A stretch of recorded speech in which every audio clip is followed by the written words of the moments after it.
Welcome back, ladies and gentlemen. It's Benedict here again from BJ Learn. And in this class, I want us to talk about count if and count ifs. So, count if will give us a range and a criteria, while count ifs will give us multiple ranges and multiple criteria. So, the count ifs will have more than one criteria and more than one range. So, let's start with count if. So, here we'll type is equal to, then we write count if,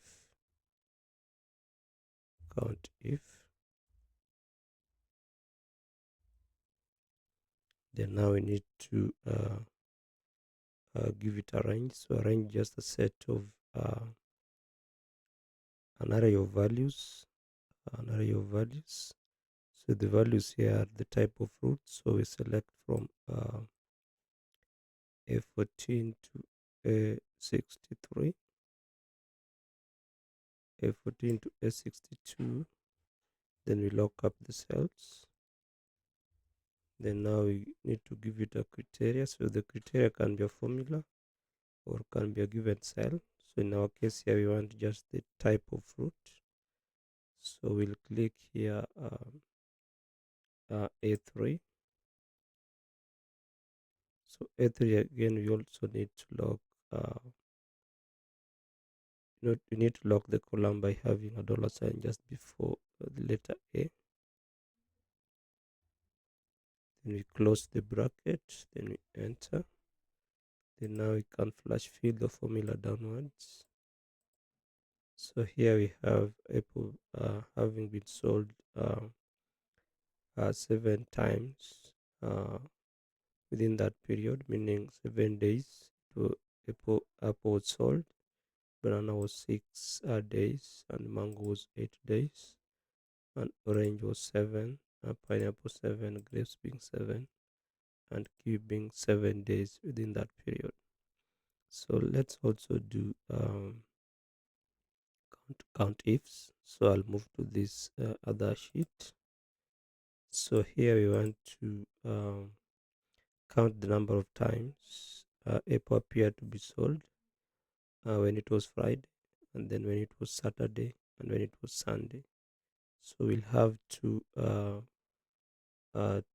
ranges and two criteria.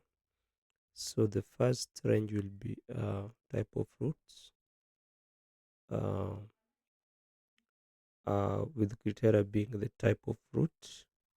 So we'll be having a set of cells as an array of cells for criteria 1 range, and then the criteria will be just be the type of apple. So let's try to do this practically. So we'll type here count ifs, then criteria range 1 will be uh, A14 to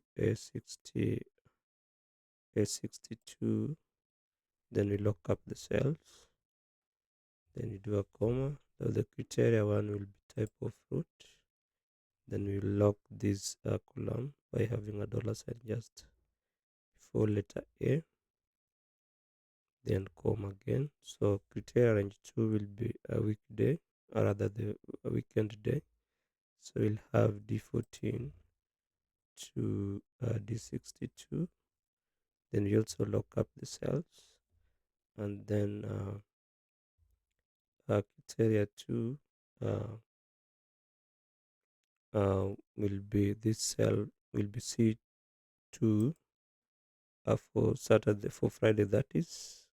So we have C2, and then we want to lock up now the, not the column but the row, because we want to copy the formula across and downwards. So we want to lock the row, so we'll have a dollar sign just before 2 to lock the row 2, then we close the bracket, then we enter. So now when we drag it down, these are the number of times these types of fruits appear to have been sold. So again, when we copy this cell across, So these also are the number of times this type of fruits appear to be sold when it was Saturday and Sunday. So that was how to work with COUNTIF and COUNTIFs. So when we come back, we'll talk about if error. We want to see how if error works. So thanks a lot for watching, and let's meet again on the next class.